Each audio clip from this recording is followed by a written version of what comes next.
Warahmatullahi wabarakatuh.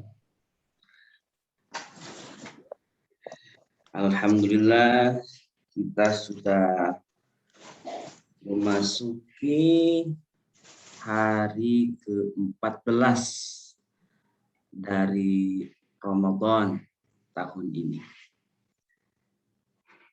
Faman syahida minkum syahra falyusum. Siapapun yang berada di dalam bulan Ramadan, maka kita diwajibkan berpuasa.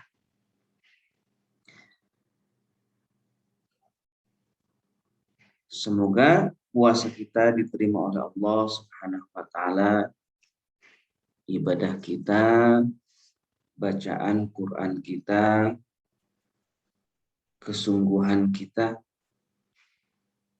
tarawih kita, sholat malam kita, sedekah kita, semuanya.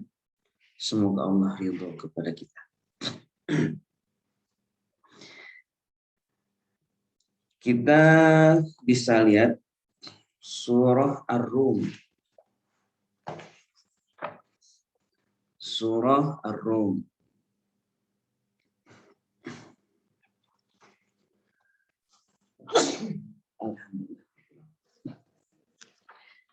Surah Ar-Rum adalah surah nomor 30.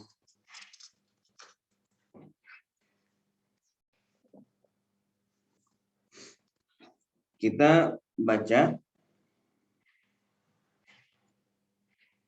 ayat 23.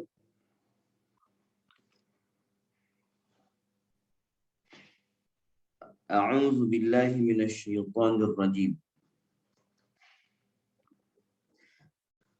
Wa min ayatihi manamukum bil-laili wan-nahari wa ibtigha'ukum min fadlih.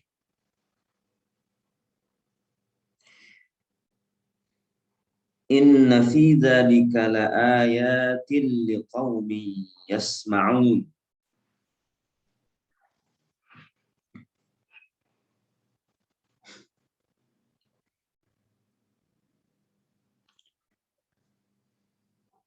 Wa min ayatihi, dan di antara tanda-tanda kekuasaan Allah. Manamukum adalah tidurmu. Manam artinya tidur. Naum artinya tidur. Tidur adalah bagian dari tanda-tanda kekuasaan. Bil-laili, tidur di malam hari. Wan-nahari, dan siang hari. Jadi ada tidur malam, tidur siang.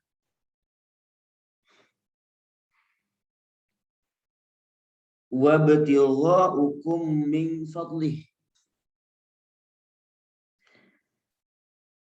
dan di antara tanda-tanda kekuasaan Allah pula adalah kamu mencari karunia-Nya. Karunia Allah.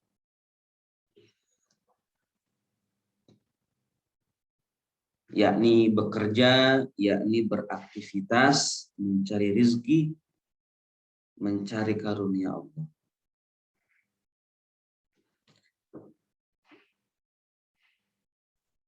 Inna fi dzalika, sesungguhnya di dalam semua itu, tidurnya kamu di malam hari, di siang hari, dan bekerjanya kamu mencari rezeki, mencari karunia Allah,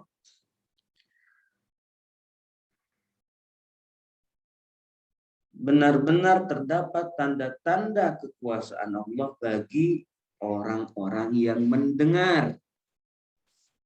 Bagi orang-orang yang mendengar. Liqaumin yasma'un.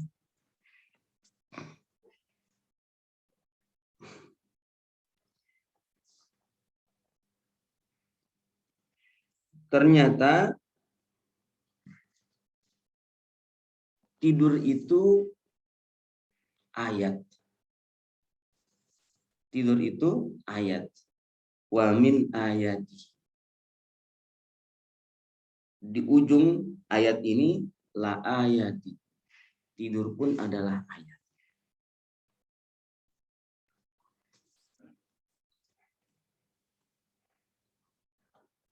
Dalam surah An-Naba, coba bacain ayatnya tentang malam. Libasa, coba disempurnakan ayatnya.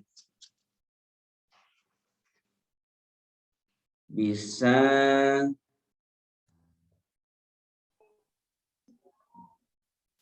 santri Baitul Murojaah. Gampang ya.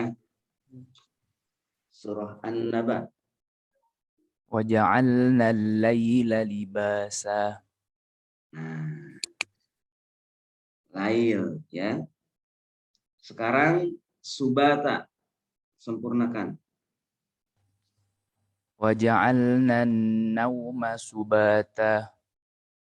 Alah, kok gitu bacanya? Jebakan ini ya.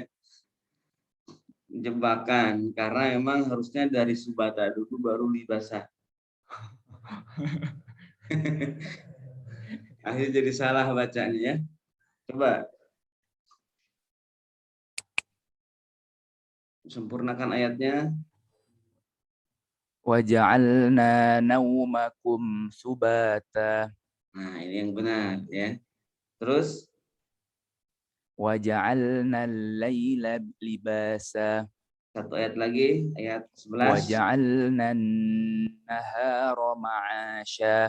Nah, ini yang ja'alnan ya. Jadi ja'alnan nauma jadinya seperti itu tadi.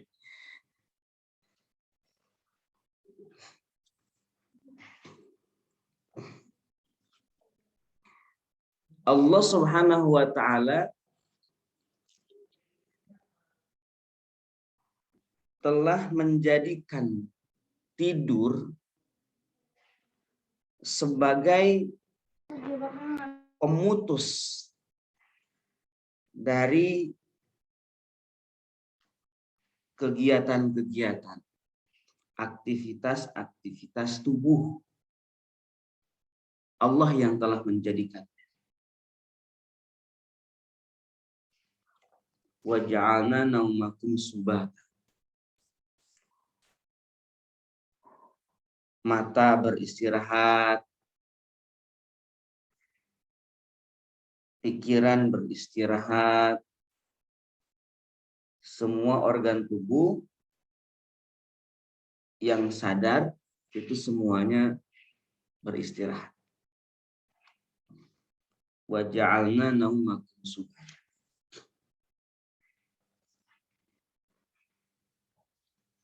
Tidur itu kekuatan untuk bisa ibadah. Tidur itu kekuatan untuk bisa ibadah. Maka meskipun di bulan Ramadan ini para ulama bergadang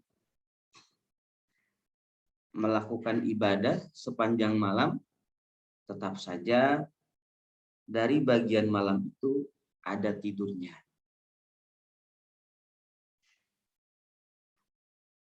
Hanya saja porsi tidur ini sangat sedikit sekali. Dengan porsi yang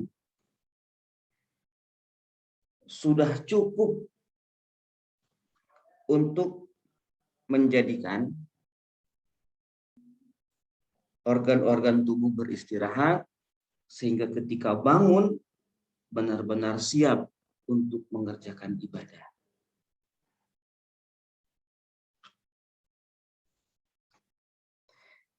Dalam Al-Quran, tidur pun menjadi kenikmatan besar.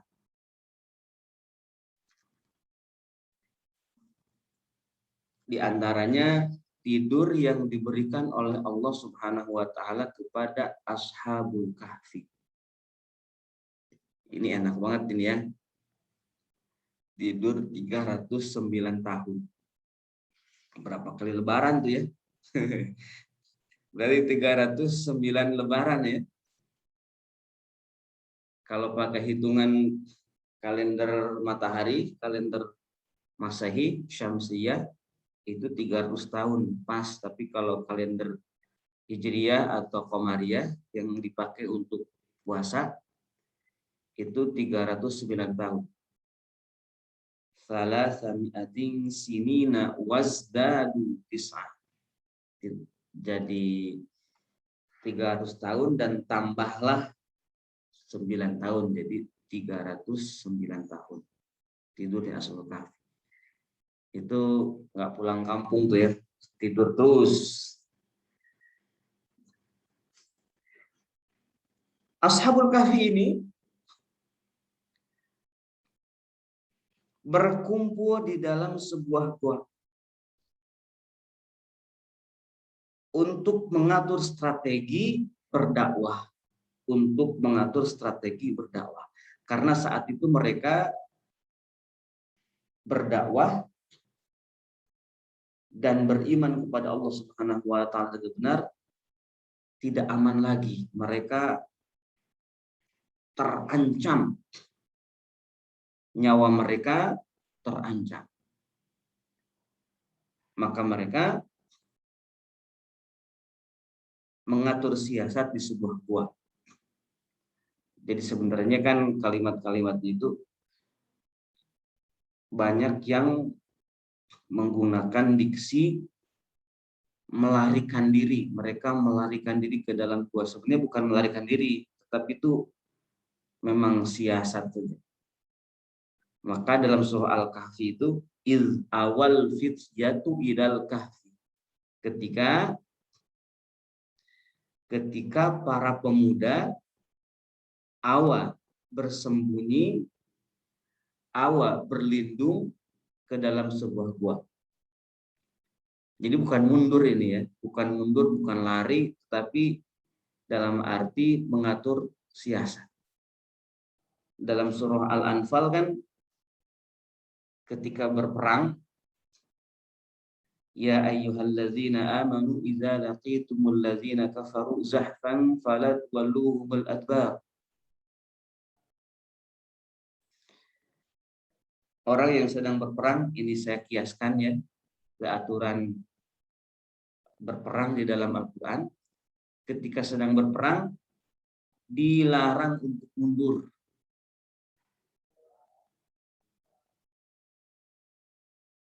Kecuali mundurnya itu dalam rangka strategi, bukan mundur karena menyerah, kalah, tidak melawan. Illa mutaharrifan liqitalin aw mutahayyizan ila fi'ah. Jadi mutaharrifan liqital, ada kalanya memang perlu mundur dulu. Contohnya ketika kita seorang diri menghadapi 10 orang. Dalam Islam itu pada mulanya pertarungan seimbang antara seorang muslim dengan seorang kafir, dengan orang kafir adalah 1 lawan 10. Jadi kalau seorang muslim 1, kafir 10, itu haram mundur. Ya, haram mundur. Jadi berarti umat Islam harus kuat ya, 1:10. Kemudian hukumnya diturunkan sebagai rahmat dari Allah Subhanahu wa taala, yang disebut pertarungan seimbang itu adalah 1 lawan 2 diturunkan, bukan 1 lawan 1. Kalau 1 lawan 1 masih kalah juga sama kafir, wah ini bukan masalah kalah ya, kabur itu. Masih kabur juga. Ini aneh ya, imannya di mana. Aturan itu dari Allah Subhanahu wa taala menunjukkan bahwa ketika Allah Subhanahu wa taala membuat aturan, maka di sini Allah menjanjikan kemenangan. 1 lawan 10, gimana mau menang? Enggak, ini kan Allah yang ngasih perintah, berarti Allah nanti yang bakal nolongin. Kalau Allah yang sudah merintah, Allah yang sudah ngatur, mau disuruh melawan berapa orang pun pasti menang. Karena Allah yang mau, karena Allah yang mengaturnya, karena Allah yang memerintahkannya. Tetapi kalau kita tidak ditolong Allah, jangankan melawan 10 orang, 2 orang, atau lebih banyak lagi, melawan setengah orang, itu nggak akan mampu. Jadi kita melihatnya ketika Allah memberikan perintah itu, jalani saja. Kenapa? Karena pasti Allah akan menolongnya. Tidak semata-mata Allah memberikan perintah, kecuali Allah akan menolong kita dalam mengerjakan perintah itu. Jangan pernah takut.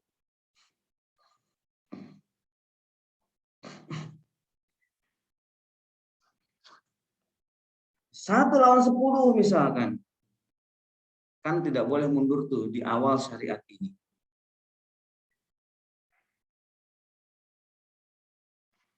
Tetapi boleh mundur bukan karena melarikan diri, bukan karena melarikan diri, tetapi karena siasat.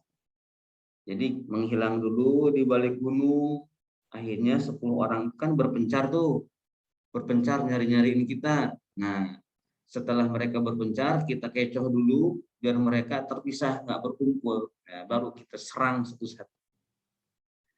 Satu-satu kita serang. Misalkan seperti itu caranya. Nah, Ashabul Kahfi ini ketika masuk di dalam gua berdoa. Coba apa doanya? Santri lagi. Doanya Ashabul Kahfi ketika masuk ke dalam gua.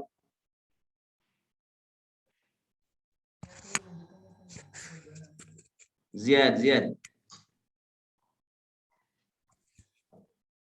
Rabbana atina min ladunka rahmatan wa hayyi lana min amrina rasyada. Nah, itu meminta rahmat dan meminta diberikan petunjuk ketika masuk ke dalam gua. Enggak meminta tidur, enggak. Ya Allah, tidurkanlah saya di sini sehingga semua masalah ini terasa hilang. Ya, itu mah bukan seorang yang sedang berjuang di jalan Allah itu yang meminta tidur. Enggak meminta tidur. Meminta diberikan rahmat dan meminta diberikan petunjuk. Itu doa Ashabul Kahfi. Tapi doa itu, rahmat itu, petunjuk itu diwujudkan oleh Allah, dikabulkan oleh Allah dalam bentuk apa? Ditidurkan. Nah, kita lagi ngomongin tidur ya, jadi tidur ini bagian dari tanda-tanda kekuasaan Allah.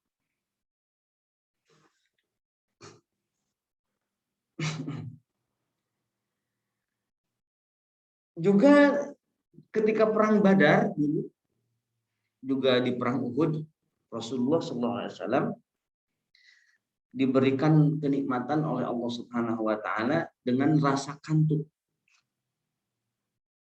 Bisa dibaca surah Al-Anfal ayat 11. Idh yughashshikumun nu'asa amanatan. Coba dibaca lengkapi lagi, Ziyad. Idh yughashshikumun nu'asa. إذ يغشيكم النعاس أمنة منه وينزل عليكم من السماء ماء ليطهركم به ويذهب عنكم رجز الشيطان وليربط على قلوبكم ويثبت به الأقدام. Nah, di situ ya. Idh yughashshikumun nu'asa. An-nu'as artinya mengantuk. Kantuk yang berat.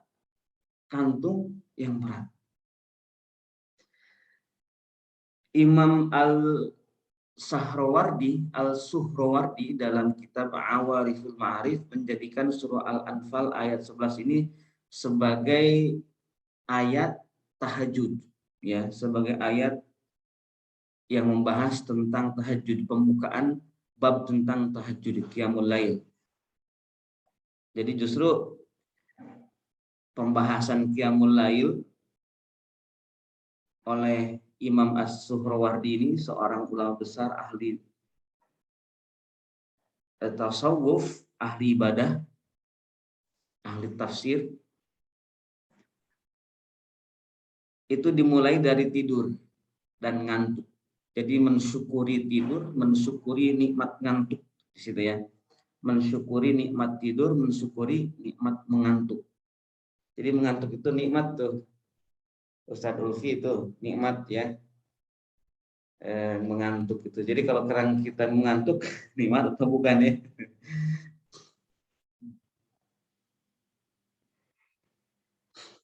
Nah,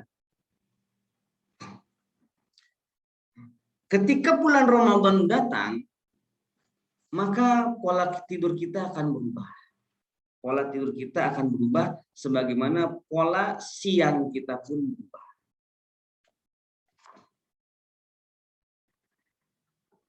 Biasanya siang-siang kita makan, minum seperti biasa, ya. Seperti makhluk yang lain, seperti kambing gitu ya. Makan juga kan kambing, minum seperti ayam juga. Jadi jangan jangan bangga kalau manusia bisa makan, ya bisa makan karena hewan pun dikasih sama Allah ya, dikasih makan. Bukan manusia saja yang dikasih makan, tapi hewan pun dikasih makan. Jadi hewan yang kita makan itu juga dikasih makan. Di kambing yang makan rumput dimakan sama Ziyad ya kambingnya. Kambing yang mana? Ziyad yang dimakan.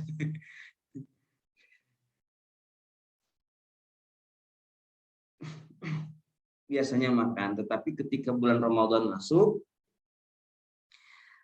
dan wajib berpuasa, maka tidak makan. Justru maghrib itu makan. Menjelang subuh atau waktu sahur itu makan. Jadi sahar itu sebenarnya waktu ya. Sahar itu waktu. Wal mustaghfirina bil ashar, mereka beristighfar di waktu-waktu sahur. Nah, waktu-waktu sahur itu kapan? Ulama menganalisis yang disebut waktu sahur itu adalah dari separuh malam sampai subuh, itu waktu sahur. Separuh malam. Sebut saja separuh malam itu dari jam 12 malam. Setelah jam 12 malam, nah di situ sudah waktu sahur. Sampai kapan? Ya sampai terbit fajar. Sampai subuh, itu waktu sahur. Maka siapapun yang makan dalam waktu-waktu itu, dalam rentang waktu dari separuh malam yang kedua, berarti itu makannya disebut makan sahur. Ya. Kalau makan sahur bahasa Arabnya apa? Makan sahur.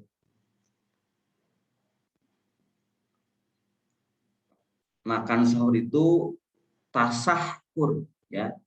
Tasahur, ada taknya itu di awal, tasahur.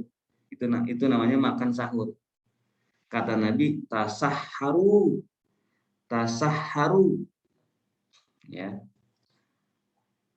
Tasahharu, maka makan sahur. Lah. Kemudian ada lagi bentukan isimnya sahur. Sahur ya, sahur. Jadi sin ha waw ro, sahur. Itu makan sahur juga. Ya. Dari tasahharu, tasahur dan sahur. Itu artinya makan sahur. Kalau waktu sahur bahasa Arabnya sahar ya. Waktu sahur itu sahar. Nah, ini berarti dini hari ya, mungkin kalau bahasa kitanya sekarang ya. Jadi yang biasanya kita nggak makan malah di situ makan, yang biasanya kita makan jadi nggak makan. Ada pola yang berbeda di bulan Ramadan ini.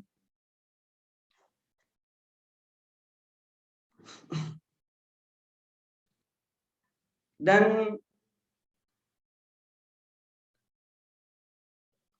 porsi tidur menjadi lebih sedikit. Porsi tidur menjadi lebih sedikit. Jadi kalau kita misalkan bulan Ramadan tidurnya masih sama dengan selain bulan-bulan Ramadan, itu polanya masih pola biasa. Ya kita bulan Ramadan nih sekarang. Cara menghatamkan Quran saja beda-beda. Contoh Qatadah bin Di'amah di hari-hari biasa di luar Ramadan itu khatam Quran setiap 1 pekan sekali, seminggu sekali khatam Qurannya. Ketika masuk bulan Ramadan dari tanggal 1 sampai tanggal 20 kira-kira begitu, maka bacaan Al-Qurannya khatam setiap 3 hari sekali. Di 10 hari terakhir khatamnya itu setiap hari. Jadi ada beda tuh di situ. Kita harus ada beda. Ini tentu dengan mengatur pola tidurnya yang bagus. Mengatur pola tidur yang tepat dan memang tidak biasa. Bergadang sepanjang malam. Tidurnya 30 menit saja. Ya, tidurnya 30 menit saja. Sayang banget tuh Ziad ya kalau malam-malam Ramadan itu tidur sampai berjam-jam. Nanti nggak sehat dong. Nah itu nggak sehat. Ampunlah pokoknya. Sehat ya, sehat. Wa ja'alna naumakum subata. Jadi kita itu tidur niat banget pokoknya. Tidurnya niat banget biar badan ini istirahat, biar badan ini punya kekuatan agar apa? Agar bisa bangun dan bisa ibadah. Maka tidur yang diniatkan bahwa tidur itu mengumpulkan energi dan tenaga untuk bisa ibadah. Setelahnya itu adalah tidur yang ibadah. Nah, ini yang disebut tidur ibadah yang begini nih ya. Jadi tidur yang menjadi muqaddimah rangkaian ibadah. Tidur yang menjadi muqaddimah rangkaian ibadah di malam hari, juga rangkaian ibadah di siang hari. Karena ada tidur siang juga kan. Tadi di surah Ar-Rum ayat 23 itu ada tidur siang. Dan itu bagian dari tanda-tanda kekuasaan Allah.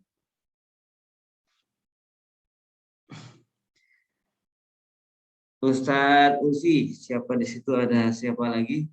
Kurang kelihatan di sini nih. Ada Anas, ada Rizky di belakang. Ada Khairul. Nah, udah tahu belum niat tidur kayak gimana kalau diucapkan? Kan niat itu kan dalam hati ya. Tapi kalau diucapkan gitu, jadi gimana ngomongnya? Biasa kalau tidur niatnya apa? Niatnya? Atau kan bebas aja yang namanya niat kita. Sehat niat biar bangun malam gitu kan kalau diomongin. Saya niat tidur biar murojaahnya semangat gitu. Saya niat tidur biar tahajudnya kuat gitu. Niatnya kayak gitu ya kalau diomongin. Kalau diomongin begitu tuh. Jadi komitmen di dalam hati itu tidur untuk bangun dan bangunnya itu bisa ibadah dengan kuat. Tapi kalau saya dulu diajarin tuh sama kakek niat tidur gitu. Tapi pakai bahasa Sunda niatnya. Ini sejak abdi bobo, kayak begitu tuh bunyinya. Sejak abdi bobo supaya kiat ibadah ke Allah, nampi nikmati Allah, sarang lebihan tina sagala pamaksiatan. Gitu tuh kalau diomongin pakai bahasa Sunda. Coba artinya apa sih? Kayaknya gini deh kali. saya niat tidur untuk kuat ibadah. Habis itu kuat ibadah. Nampi tuh apa ya? Kayak apa lupa Kang Haji.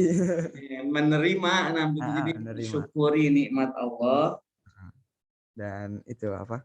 Biar dijauhi dari segala maksiat. Iya, jadi saya niat tidur supaya dikuatkan beribadah kepada Allah, mensyukuri nikmat Allah dan menjauhi perbuatan maksiat. Ada gak orang tidur maksiat? Nggak ada, makanya daripada ngaco-ngaco bulan puasa ya tidur aja sudah. Ya. Jadi kenapa kamu tidur? Saya tidur karena meninggalkan maksiat. Jadi jangan dicela ya orang yang tidur itu ketika puasa. Justru yang dicela itu sebenarnya yang tidak tidur, tetapi juga bangunnya itu bukan ibadah, malah melakukan maksiat. Jadi bisa tidur pun juga nikmat, jadi mensyukuri nikmat Allah. Itu kalau diomongin gitu tuh, sejak abdi ngomong supaya kiat ibadah Allah, nabi nikmati Allah sareng nabiyatina segala pemaksiatan. Nah, ini orang yang bukan Sunda ini, rada roaming ini ya. Jadi kan kalau niat-niat itu ketika diucapkan ya, ketika diucapkan dinarasikan gitu, jadi lebih kena gitu. Apalagi hal-hal yang biasa kita nggak diniatkan, karena seringkali amalan biasa, aktivitas biasa itu menjadi ibadah yang besar kalau diniatkan.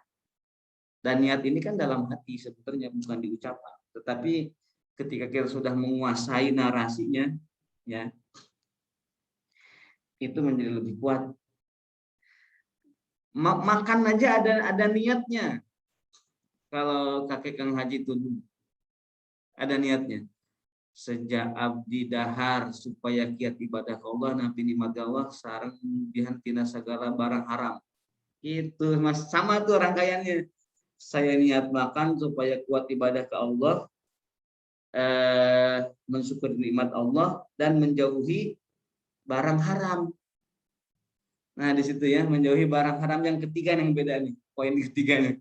Jadi kan kita nih makan jadi pahala gitu. Kenapa? Karena makannya ini akan digunakan buat ibadah, buat ibadah, dan kegiatan makannya pun juga ibadah.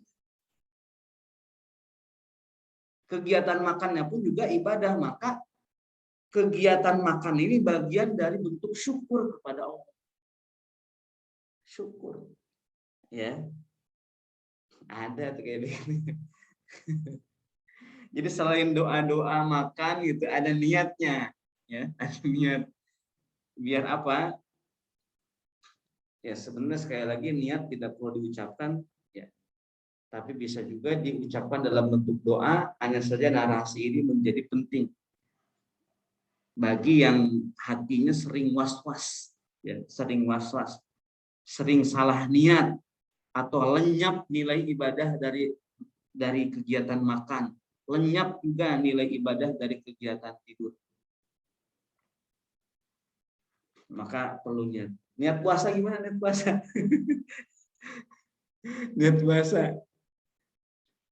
Ya. Jadi niat puasa itu bahkan harus ada istihdornya itu. Ada yang mengerti nggak istihdor itu apa? Istihdor.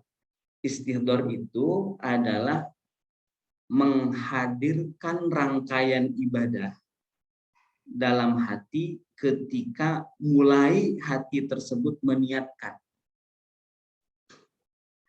secara utuh.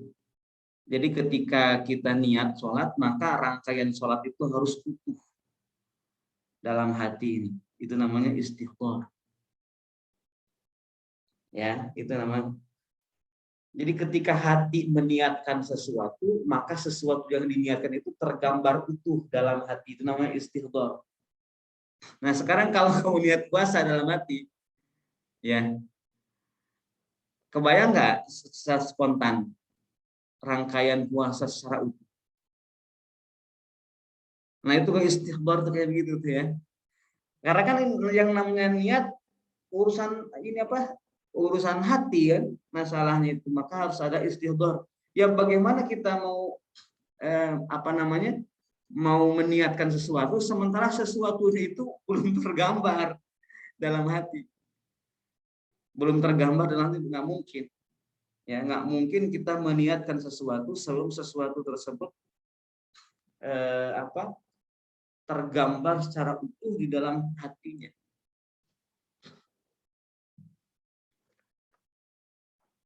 Orang yang bisa niat sholat ya orang yang sudah bisa sholat tentunya juga kan.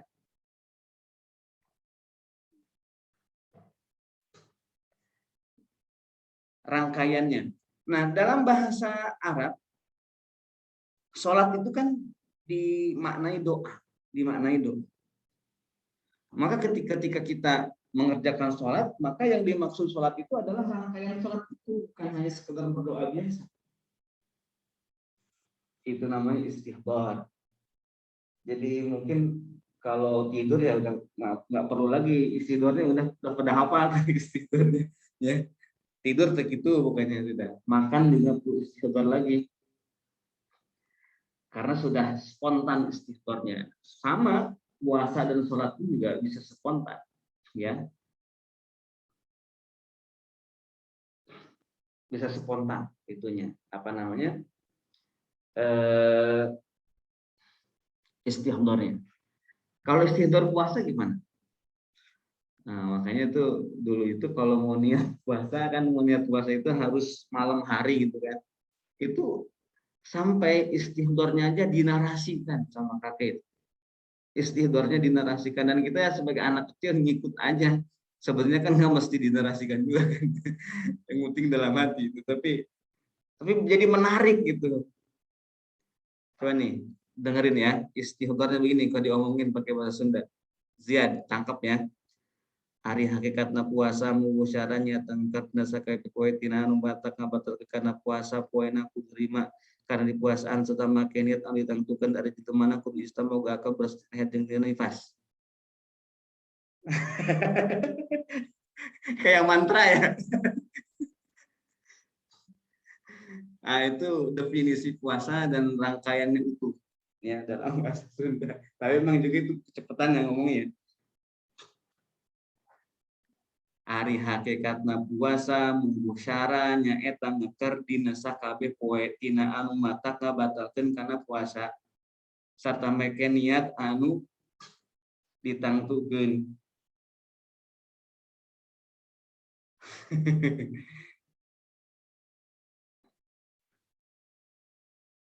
Ari jelemana kudu Islam boga akal bersih tina hati dina pas poena kudu harima kana di puasa.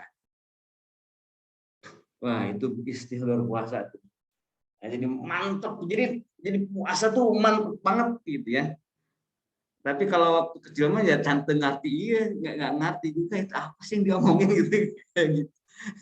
Tapi kalau udah tahu ininya apa konsepnya tentang niat ini agar betul-betul niat itu sah gitu ya, itu menjadi paham karena pada hakikatnya niat itu nggak mesti diucapkan juga, apalagi istighfar yang mesti diucapkan juga, itu hanya untuk yuqawi, menguatkan saja. Karena kan di dalam hadis innamal a'malu bin niyyat. Coba bin niyyat, bin niyyat. Di situ ada alif lam, bin niyyat. Itu hadisnya, bin niyyat. Bukan biniyat, tapi bin niyyat. Ada alif lam tuh. Apa sih bedanya antara biniyat nggak ada alif lam dengan bin niyyat? Ada bedanya. Alif lam pada kata bin niat menunjukkan bahwa niat itu harus serius, harus kuat, nggak bisa berubah dan yakin bin niat. Jadi bukan sekedar lintasan-lintasan kretek atau lintasan-lintasan hati, getaran-getaran hati yang biasa. Komitmen. Maka niat pun juga tidak bisa disebut niat kecuali memang sudah mengerjakan. Saya niat makan berarti makan saat itu. Saya niat puasa berarti puasa. Pasti. nggak bisa batal. Saya niat batal. Kalau udah niat nggak bisa batal, harus jadi. Nggak bisa batal. Kalau sudah niat nggak bisa batal. Saya itu udah niat mau ke sini tapi batal, itu bukan niat namanya. Ya, itu bukan niat. Kalau niat itu nggak bisa batal. Harus dikerjakan, itu niat. Bahkan ketika meniatkan dalam hati, saat itulah mengerjakannya, kecuali puasa. Kalau puasa kan niatnya itu di malam harinya, bukan pas ketika mulai puasanya. Kalau yang lain kan puasa niat itu pas mengerjakannya, jadi harus langsung dikerjakan. Itu niat. Jadi ngebahas niat ya, ini kan takutnya saya niat sih ngapa, tapi kok enggak lah, itu bukan niat namanya. Niat itu bin niat pakai alif lam ya. Niatnya nih pakai alif lam dalam hadis. Dalam hadis itu pakai alif lam. Nah, dari bin niat yang pakai alif lam itu, maka para ulama banyak yang merumuskan tentang niat yang sempurna itu. Banyak perangkat-perangkat yang menguatkan niat itu seperti apa gitu, untuk benar-benar benar-benar kuat niatnya dan betul. Ya kalau Rasulullah niat, ya nggak mungkin Rasulullah nawaitu sauma ghadin. Nggak mungkin Rasulullah bilang begitu. Ya. Kemudian para sahabat juga nawaitu sauma ghadin, kayak itu ya. Nggak bisa, nggak mungkin. Kenapa? Karena kan level niatnya udah jelas, yakin, kuat, nggak perlu pengantar apapun gitu ya. Tetapi kalau bagi orang biasa gitu, seperti anak kecil itu kalau pakai apa? Kalau belajar sepeda, yang belum bisa sepeda itu ban belakangnya jadi 3, ya, ban belakangnya jadi 3 itu anak kecil itu. Jadi penguat dulu tuh di situ, ya, penguat. Di situ penguat agar bisa naik sepeda. Ya, jangan dulu dilepas tuh sampai bisa. Tapi memang harus dilepas nanti ketika udah bisa. Kalau nggak dilepas-lepas, nggak beres juga gitu kan. Nah itu, jadi seperti niat puasa yang diucapkan dan istighfar tadi itu sebenarnya seperti itu, roda belakang yang jadi 3 itu sebenarnya. Ya kalau terus-terusan harus mau itu sama Wadin, ya enggak kali ya, harus dilepas juga. Wow, belum niat nih gitu, karena belum niat itu maksudnya belum mengucapkan nawaitu sama Wadin, kelupaan. Nah itu bukan belum niat, itu niat sudah, ya cuman nggak diomongin doang. Ya, kan ada gitu yang nanya, tadi malam saya lupa niat. Kok lupa niat? Sekarang puasa nggak puasa, tapi lupa niat. Berarti kalau sekarang puasa nggak lupa sebenarnya niatnya, cuma lupa ngomonginnya, ngucapinnya. Sementara ngucapin niat ini emang tidak wajib yang ngucapin ini. Niat itu sudah, gitu ya, sudah niat. Tetapi yang lupa itu adalah mengucapkannya, mengucapkan. Sementara mengucapkan niat ini bukan rukun dan bukan syarat juga dalam niat, hanya untuk belajar saja gitu ya. Ini dari ngebahas tidur ke ngebahas niat, karena tidur pun pakai niat rupanya ini ya. Yang menjadikan tidur berkualitas itu tidurnya pakai niat tidurnya. Saya niat tidur untuk bisa bangun malam dan kuat ibadahnya. Saya niat tidur ini ya sebentar saja, 10 menit. Sebentar saja 10 menit. Harus tidurnya supir. Saya kan sering nyupir ya. Kalau lagi ngantuk, nepi sebentar di pinggir jalan tol, itu tidur biasanya 15 menit langsung seger lagi tuh nyetirnya ya. Nah ini juga sama, dari sholat malam itu kayak apa? Kayak lagi nyetir gitu. Waduh ngantuk, udah ambil posisi tidur yang bagus, niat di situ. Ya, niat. Jangan lupa pakai alarm juga di situ udang. Biar nggak bisa, takut nggak bangun ya. Antisipasi maka langsung di situ tidur niatin pokoknya pertama buat ibadah ke Allah, buat kuat ibadah, buat kuat murojaah, dan diniatkan tidurnya nggak lama. Misalkan 10 menit, misalkan apa 1 jam lah paling lama, 1 jam niat ya tidurnya set sudah langsung dijagain sama Allah. Ya kalau sudah begitu, ternyata nggak dibangunin, ya sudah nggak apa-apa lah.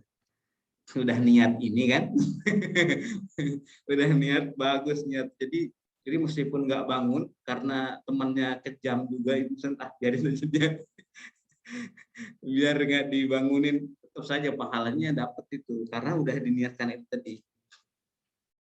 Ya ketika Allah Subhanahu Wa Taala berikan sesuatu di luar kemampuan kita, pada kita sudah meniatkan dengan tidur itu untuk bangun, ya yang suksesnya tidurnya yang sukses. Nah, bangunnya yang nggak sukses, ya nggak apa-apa kalau sudah niat seperti itu. Nah ini yang lagi ngebahas tidurnya orang yang berpuasa apakah ibadah gitu ya. Ternyata bukan hanya yang berpuasa saja, yang nggak berpuasa pun tidur itu ibadah. Hanya saja tentu kenapa ada istilah orang yang berpuasa tidurnya pun itu adalah ibadah, karena kan puasa itu menahan lidah dan mulut dari mengatakan sesuatu yang buruk. Nah, kalau orang yang tidur itu pasti diam mulutnya. Pasti itu, ya. Tapi masalahnya bukan hanya diam dari keburukan doang, tapi juga diam dari kebaikan. Masalahnya itu ya. Hanya saja memang ketika seseorang sedang tidak mengerjakan keburukan, maka sebenarnya saat itu dia sedang berada dalam kebaikan. Jadi orang tidur itu lagi maksiat atau bukan? Enggak. Orang yang tidur itu justru berhenti dari maksiat. Berarti kalau berhenti dari maksiat, lagi ngapain dia? Berarti sedang taat ke Allah. Gitu ya.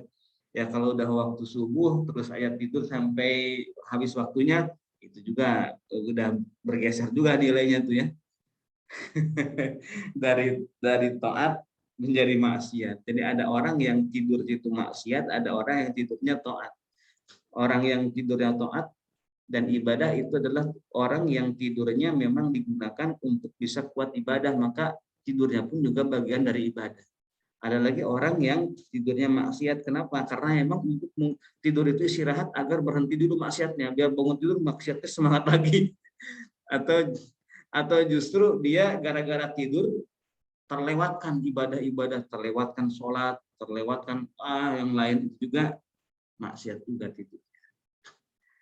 Jadi orang bisa bermaksiat melalui tidur yang sebenarnya tidur ini diciptakan oleh Allah sebagai ayatnya, tanda kekuasaan Allah.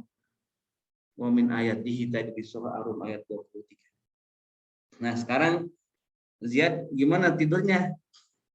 Jangan ditanya tidurnya kenyang enggak? Jangan nanya kenyang. Ya.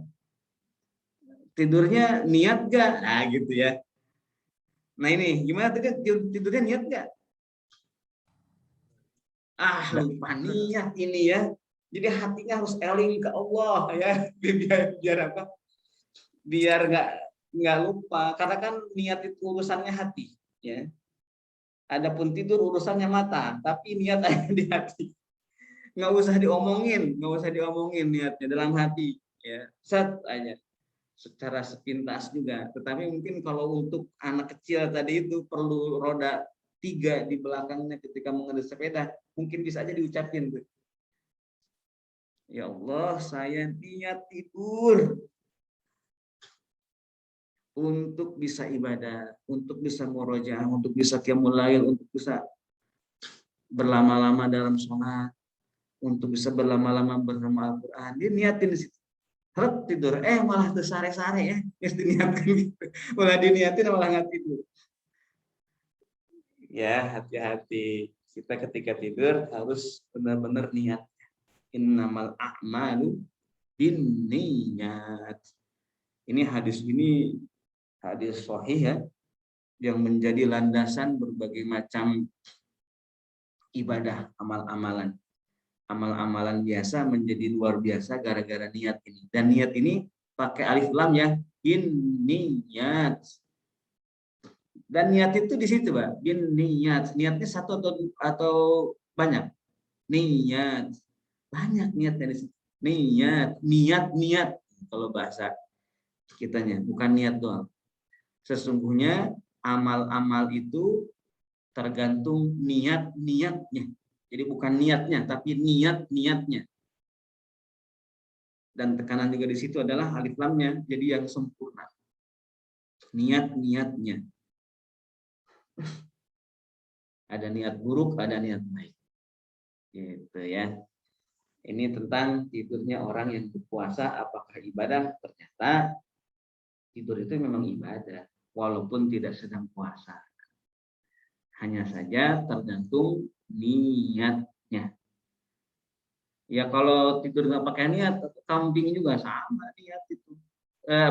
Tidur ya, bukan niat. Kambing tidur, ayam juga suka tidur. Bahkan bagus tuh ayam itu tidurnya. Berdiri dia, kakinya satu ya, gitu ya. Benar gak sih itu? Anak milenial nggak tahu kali ya tidurnya ayam ini. Kambing tidur ya. Belut juga suka tidur. Belut. Ya apa bedanya gitu kan, tidur kita sama hewan kalau kita nggak ada niatnya di situ. Ya pas bangun tidur malam bukannya sholat malah makan, wah itu memang bisa kayak hewan jadinya. Atau ya sholat dulu ya, tapi kecuali kan lagi mau sahur kan seperti juga makannya ibadah gitu ya. Allahu Akbar. Nah ini, jadi jangan sia-siakan, jangan ubah tidur yang mesti jadi ibadah menjadi maksiat. Jangan sampai. Maka ini tentukan durasinya, tentukan niatnya. Durasinya, tentukan niatnya. Niat tidur, kalau Kang Haji begini, minta dibangunin. Bangunin, mau tidur 10 menit. Gitu ya, 10 menit. Itu kalau pesan seperti itu, kadang nggak dibangunin, kasihan katanya baru 10 menit dibangunin lagi, rusak sudah ini. Baru masa baru tidur 10 menit, kan 10 menit itu kan hitungnya bingung juga dari jam berapa tidurnya, kan kita nggak tahu tuh pas tidur itu jam berapa tuh kan nggak tahu ya, nggak tahu persisnya tepatnya kapan mulai benar-benar tidur nih. Bangunin 30 menit tidur gitu ya. Bisa kayak gitu. Jadi tidurnya kalau sholat malam sepanjang malam juga bisa. Jadi gini, habis salam tarawih, assalamualaikum warahmatullahi, selesai itu kan 2 rakaat. Sebelum takbir naik lagi, itu tidur dulu. Tidur dulu 5 menit. Set ini. Setelah 10 menit wudhu lagi, sholat lagi. Wah itu keren banget itu. Bisa ngebut lagi. Nancap gas gitu, ngebut ya. Tarawih ngebut pernah nggak? Tarawih ngebut. Dulu saya pernah ngimamin tarawih ngebut. Ya. Tapi ngebutnya tetap memperhatikan bacaan dan tumaninahnya. Jadi masalahnya itu kan tarawih ngebut itu bacaan Qurannya nggak bener, ya, Al-Fatihahnya nggak bener, ruku sujudnya nggak bener, itu kan jadi rusak ya. Jadi kalau ditanya tentang tarawih ngebut itu bukan soal ngebut nih ya, tetapi soal bacaannya dan tumaninahnya. Kalau ngebut tapi tumaninahnya masih dapat dan juga bacaan Qurannya masih bagus, benar, maka bisa ya tarawih seperti itu. Tetapi meskipun tarawihnya lambat banget, tetapi bacaannya salah, lambat, udah lambat salah juga, tetap aja nggak sah juga, sama. Tetap nggak sah juga gitu. Jadi bukan soal cepat dan lambatnya, tetapi benar atau tidaknya di situ. Hanya saja memang kalau tarawih itu kita harus lihat masyarakat di situ. Ini di sini cepat atau enggak sih gitu kan? Ngimamin. Tapi kalau secara umum sih memang taraweh 20 rakaat itu selesai dalam waktu ini ya. Berapa? 40 menit apa 30 menit ya? Berapa menit itu biasanya itu? Kalau sejam nggak nyampe sejam. Berapa saudara? Ya, suaranya nggak kedengaran. 40 menit Kang Haji. 40 menit ya? Iya. Ya, 40 menit itu. Sedangnya itu. Itu udah termasuk ngebut itu 40 menit itu. Masuknya itu. Iya. Sebenarnya itu. Tergantung surat juga yang dibaca. Semakin pendek maka semakin ngebut lagi itu sholatnya. Ya, semakin pendek itu udah menyalah. Kalau melihat sunnahnya, wah itu udah menyalahi sunnah berapa sisi itu ya. Tarawih yang kayak begitu, yang menyalahi sunnah berapa sisi. Udah dari ngebutnya pun juga nggak ada sunnahnya, kemudian bacaan pendek pun juga ada sunnahnya, kemudian semuanya itu banyak. Tetapi kalau ditanya sah atau tidak, bisa saja sah kalau bacaannya benar dan hukumnya pun juga benar. Kalau ditanya ya, tapi kalau ditanya kesempurnaan, nah itu banyak yang ditinggalkan. Kalau ditanya kekhusyuan, ya bisa saja khusyuk juga sih, gitu ya. Yang jelas itu tidak sempurna, ya. Yang jelas itu nggak mungkin bisa disebut sempurna.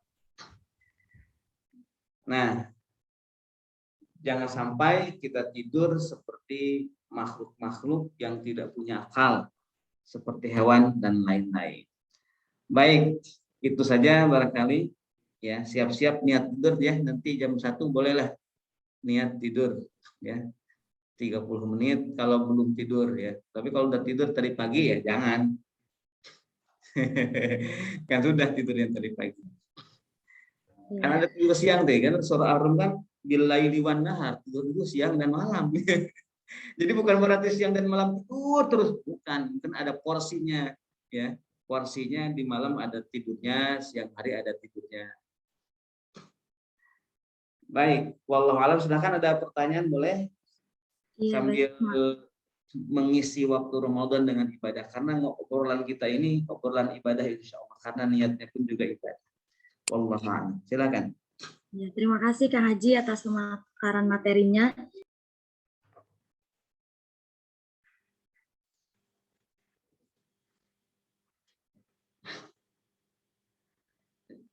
Enggak ada suaranya. Iya, Julen. Van Kang Haji. Iya. Iya Kang Haji, terima kasih atas penyampaian materinya. Ini Kang Haji, kadang kita udah niat nih Kang Haji tidur 10 menit dulu gitu biar nanti lanjut ngaji lanjut murojaah gitu. Ternyata bangunnya setelah 2 jam 3 jam Kang Haji. Dapat bonus ya tidurnya. Itu insya Allah hitungannya ibadah ya Kang Haji. Iya. Yang penting niatnya udah betul di situ ya, dan nggak lama juga niatnya.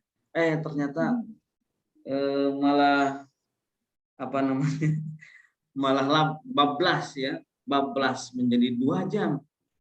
Aduh, gimana nih? Insya Allah udah dicetetin tuh pahalanya sama Allah. Nah, gitu ya.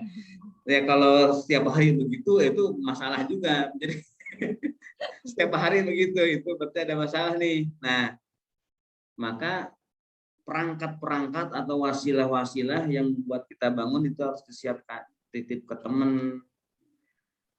Kalau teman-teman lupa, misalkan bikin alarm. Kalau nggak ada alarm, jangan pakai bantal gitu kan.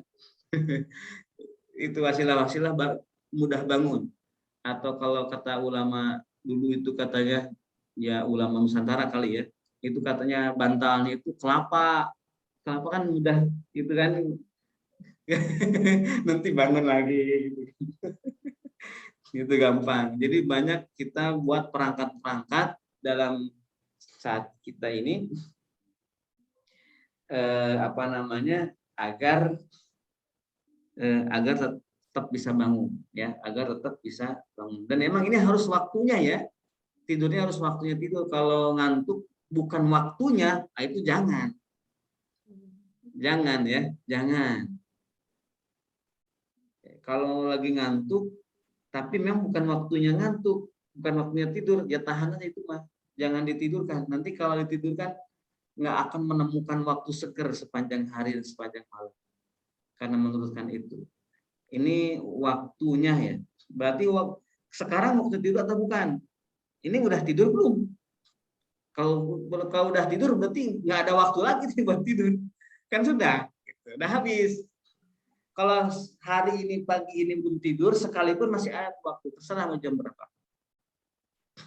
Ya, Ziad udah tidur belum hari ini? Siang ini, pagi? Udah Kang Haji, alhamdulillah. Berarti punya waktu lagi tuh. Iya, kan udah tidurnya. Kalau yang belum tidur boleh tuh, ya, boleh tidur siang, mengambil hak ya, mengambil hak tidur siang harinya. Biasanya sih memang tidur tuh bagusnya siang-siang jam segini nih, yang jam setengah 12 bangun jam 12, atau habis sholat zuhur bangun setengah 30 menit kemudian ya, namanya qailulah. Tetapi kalau misalkan pagi itu ngantuk karena apa? Karena habis tahajud sepanjang malam, ya silahkan tuh disitu mengambil posisi niat, niat banget di situ ya untuk bangun. Nah, tidurnya untuk bangun. Bukan balas dendam, malam itu nggak tidur aja balas dendam di pagi. Nah, itu jadi salah lagi. Ada balas dendam segala. Itu Julen ya. Gimana Julen? Ini makan cukup gak makannya? Cukup Kang Haji, tadi juga masih sisa malah. Masih sisa, jangan dimakan di pagi hari itu. Habis juga Kang Haji. Ini tuh yang di Cibubur tuh, ini masih sama ini aja makannya nih. Belum ada peningkatan gizi nih. Itu siapa di sini yang mau infak buat yang Baitul Murojaah di Cibubur nih biar peningkatan gizi ya. Udah siapa aja di sini. Ya, Kelihatan ya. Kalau yang gimana? Kalau bukan waktunya tidur, ngantuk itu harus dilawan ya Kang Haji. Jangan dikasih porsi sedikit gitu. Gini, sholat tapi bukan waktunya, enggak sholatnya jadi ibadah. Enggak, tidur juga sama. Kalau bukan waktunya nggak jadi ibadah. Nggak jadi gangguan itu jadinya ya. Harus dilawan, terus dilawan. Dan dilawannya bukan dengan ditidurkan, kecuali kita dalam keadaan sholat ya, itu ditidurkan.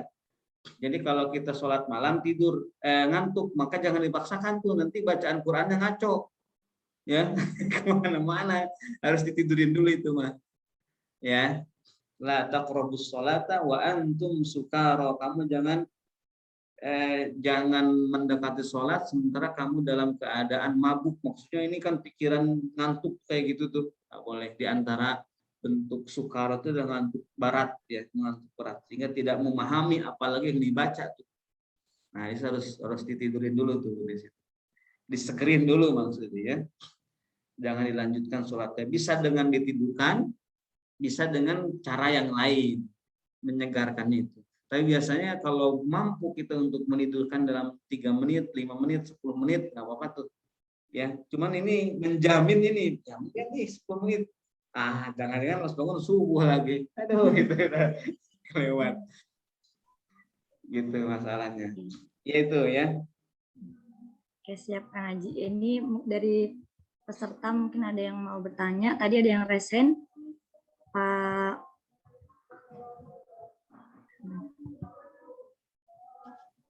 yang ingin bertanya bisa langsung raise hand terlebih dahulu atau lewat kolom chat.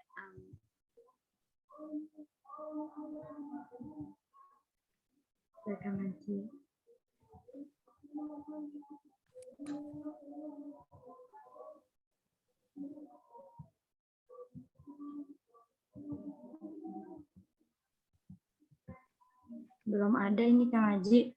Oh ini ada. Assalamualaikum. Ya kalem aja. Santai. Kita Oke, kan Pak Kusairi bisa langsung disampaikan aja Pak pertanyaannya. Assalamualaikum Ustadz. Waalaikumsalam warahmatullahi wabarakatuh. Semoga Ustadz sehat selalu. Dari Surabaya Ustadz. Amin. Ya, Ya. Pak Kusairi. Iya. Ini masalah tidur lagi. Ini paling seneng tidur ini Ustadz. Balas dendam biasanya habis ibadah malam. Iya. Fotoin Makanya kadang- tidurnya ya. Iya. Ada teman itu tidurnya itu karena kepayahan ibadah Ustadz. Kalau sudah capek tidur. Beda dengan saya, kadang niatnya untuk kekuatan biar biasa bangun. Tapi lebih banyaknya itu ya tidurnya asal tidur aja, bismillahirrahmanirrahim, bismillah gitu. Terus yang kedua Ustaz, masalah niat yang dinarasikan tadi, yang seperti mantra itu, apa itu bukan masuk doa itu Ustaz? Bukan. Oh bukan. Iya. Niat tidur disertai doa gitu Ustaz. Kalau doa mah kan ada doa tidur. Ini mah beda lagi ya. Sesuatu yang tidak harus, yang kalau udah pakem gitu, udah khusyuk ya nggak mesti diucapkan lagi. Kalau doa kan sunnah diucapkan kalau doa. Ya. Doa itu memang sunnah diucapkan. Kan doa begini. Doa biasanya dengan melibatkan panggilan ke Allah, ya Rabbi. Ya Allah, saya niat. Nah, kalau gitu, ya Allah, saya niat itu jadi doa tuh, minta ke Allah tuh kalau ada. Makanya doa itu kan ada meminta, ada memuji, yang penting di situ ada lafaz panggilannya, menyeru Allah di situ. Itu jadi doa. Ya. Boleh kalau itu jadi bagus tuh, jadi ada doanya. Ya Allah, saya akan tidur, bangunkan 10 menit kemudian gitu ya. Semoga mudahkan untuk bangunnya, semoga mudahkan. Nah, itu kan doa. Kalau doa kayak gitu silakan diucapkan karena akan menjadi pahala kalau doa. Ini kalau niat yang kayak tadi, nah itu ya bukan doa itu ya. Jadi bisa tidak diucapkan juga ya. Apalagi udah mantap nih niatnya, itu nggak perlu diucapkan. Gitu kira-kira ya. Dibentuk dalam narasi doa itu diucapkan. Kalau narasi kayak mantra itu untuk meneguhkan saja, itu meneguhkan hati, ya, meneguhkan hati. Memang unik sih sebenarnya niat-niat yang dinarasikan oleh para ulama itu unik gitu. Sampai di dalam itu menghimpun semuanya. Bisa jadi doa juga pada akhirnya karena di situ kan ada lillahi ta'ala katanya. Ada itunya di ujungnya tuh. Ada lillahi ta'ala. Ada nama Allah tuh di ujungnya. Tuh, ya. Bisa lagi tuh masuk doa jadinya karena ada nama Allah di situ disebutin. Itu narasi niat yang diucapkan dikarang oleh para ulama. Keren sebenarnya itu kalau dihayati narasinya ya. Meskipun kita pun juga bisa buat narasi atau tidak memakai narasi sama sekali. Ya, semuanya bisa. Baik itu Pak Kusairi. Insya Allah kita berlomba dalam beribadah ya. Termasuk dalam tidur pun kita berlomba. Berlomba siapa yang paling sedikit, berlomba siapa yang paling bagus niatnya. Jadi yang menang itu yang tidurnya sebentar, bukan yang lama ya. Kalau ini. Dan paling bagus niatnya. Baik. Boleh satu lagi? Iya, ini ada Kang Haji. Bagaimana cara melawan dan mengatasi rasa malas yang keseringan, malas murojaah dan lain-lain, Kang Haji? Wah, ini keren ini. Kalau malas keseringan itu keren ini. Ya. Mantep. Syukuri ya. Enggak semua orang dapat. Jadi beberapa 2 hari tadi malam sama malam sebelumnya itu ya. Itu ngantuknya berlipat-lipat nih dua malam ini, ya ngantuknya banget nih, nggak seperti biasanya gitu. Padahal istirahatnya sama gitu ya, persiapannya. Nah itu jadi makin semangat ya, gara-gara ngantuk jadi makin semangat. Karena pasti pahalanya berlipat-lipat tuh di situ. Nah ini pun juga ketika kita lagi malas misalkan murojaah dan sering, nah itu berarti pahalanya sering juga itu. Karena tetap murojaah dalam keadaan malas itu pahalanya 2 kali lipat. Jadi bagus ya, malas itu bagus. Bisa dipahami kan, malas itu bagus karena malas itu berarti begini, dia nggak mau mengerjakan gitu. Malas itu dia nggak mau mengerjakan dan tidak mengerjakan, itu namanya malas. Tetapi dalam keadaan tidak mau mengerjakan, tetap dia mengerjakan. Oh, itu keren banget tuh di situ. Jadi isbahul murojaah alal makarih. Menyempurnakan murojaah dalam keadaan sulit dan berat. Bukankah kata Rasulullah, orang yang menyempurnakan wudu dalam keadaan dingin itu pahalanya besar. Lagi malam-malam dingin, nggak mau wudu, udah bangunnya juga berat, pas bangunnya dingin banget, tapi tetap dia mengerjakan wudu dalam keadaan dingin itu. Wah, itu keren banget di situ ya. Jadi kita harus melihat rasa malas, rasa bosan, rasa capek, rasa ngantuk itu sebagai hal-hal yang menambah kualitas pahala dalam murojaah. Dingin pula, ngantuk pula, lapar pula, wah itu sempurna. Pasti pahalanya lebih banyak. Ya. Kata Nabi kan gitu, isbahul wudu alal makarih, kalau tidak salah redaksinya seperti itu, menyempurnakan wudu walau dalam keadaan sulit dan berat, tidak ingin. Ya mungkin bisa saja malas. Kalau malas ini lebih berat dari apapun. Pokoknya nggak ada hujan, nggak ada angin, nggak ada panas, nggak ada dingin, kok malas nih. Nah itu berarti benar-benar itu maksudnya. Sebenarnya masih bisa banget dilakukan. Jadi bagi saya sendiri, penyemangat ketika malas itu cukup, nggak perlu ada yang lain. Apa? Rasa malas itu sendiri adalah penyemangat, karena pasti itu banyak pahalanya. Jadi cukup penyemangat ketika malas itu adalah rasa malas itu sendiri, karena berarti pahalanya banyak. Nah itu quote-nya ya. Ini pengalaman lebih pengalaman. Jadi saya ini orangnya pemalas sebenarnya ini. Saya ini pemalas. Ya, murojaah malas, gitu. Akhirnya jadi murojaah gara-gara malas itu. Karena tahu di situ pahalanya banyak. Ya. Sampai begini loh, ketika malas dan ngantuk biasanya itu dua hal, itu malas sama ngantuk. Malas itu biasanya muncul karena merasa tidak mampu. Nah, itu biasa ada merasa tidak mampu, itu malas itu muncul. Ya, itu kan bahaya itu merasa tidak mampu itu. Karena memang kita ini harus yakin tidak mampu. Yang memampukan adalah Allah. Jadi jangan sampai kita merasa mampu dan merasa tidak mampu, tapi kita harus yakin kita ini tidak mampu tetap bisa dimampukan oleh Allah. Atau yakin mampu, kenapa? Karena Allah yang mampukan gitu. Diubah mindsetnya di situ. Biasanya begitu, aduh berat nih. Kenapa nggak dikerjakan? Karena berat. Nah berat ini seringkali nggak nyata, hanya bungkus-bungkus was-was saja itu. Padahal nggak berat sebenarnya. Itu hanya di pikiran saja beratnya. Nah itu muncul malas, akhirnya nggak dikerjakan. Pekerjaan yang dikerjakan itu yang ditunda, akhirnya kan selesai juga. Habis selesai dia mikir, kenapa nggak ada di kemarin ya? Kok sekarang bisa dikerjakan? Nah, itu orang malas biasanya menyesalnya belakangan gitu ya. Padahal rasa malas itu adalah dorongan. Kalau kita pencari pahala, pasti mudah sekali ini. Malas menjadi pendorong untuk semangat. Waduh, gimana? Malas menjadi pendorong untuk semangat. Kalau orang yang ngerti pahala di situ, semakin berat, semakin malas, semakin semangat di situ. Kenapa? Karena tahu pahalanya banyak di situ. Semakin pahit, getir, berat, semakin semangat di situ.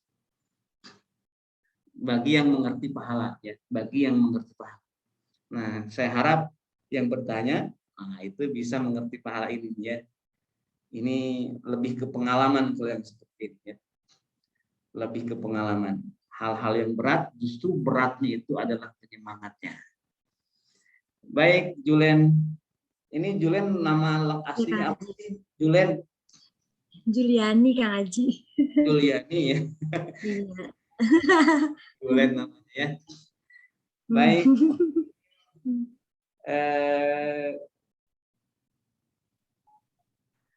Kang Haji undur diri duluan. Terima kasih. Mohon maaf atas segala kekurangan dan kesalahan. Semoga Allah Subhanahu wa taala menerima rangkaian pertemuan kita dari awal sampai akhir sebagai ibadah yang bernilai tinggi dan memberikan pengaruh yang besar pada ibadah-ibadah yang lain, pada ibadah sholat, pada puasanya juga, dan pada murojaah Al-Qur'an juga. Amin ya rabbal alamin. Semoga Allah ridha kepada kita. Assalamualaikum warahmatullahi wabarakatuh. Waalaikumsalam warahmatullahi wabarakatuh. Makasih Kang Haji.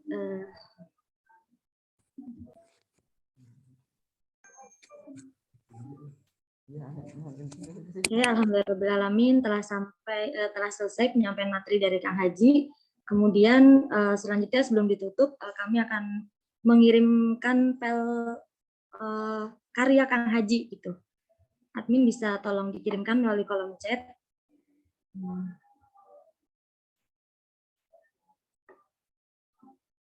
Oke, nanti bisa langsung dibuka aja linknya. Yang ingin mendownload silahkan. Oke, kita cukupkan pertemuan siang hari ini. Alhamdulillah, terima kasih atas partisipasinya. Terima kasih telah bergabung dari awal hingga akhir sesi. Kami ingatkan kembali yang ingin memberikan infak terbaiknya bisa langsung mengirimkan ke Bank Syariah Indonesia atas nama Hufat Indonesia ataupun melalui barcode yang tertera pada layar.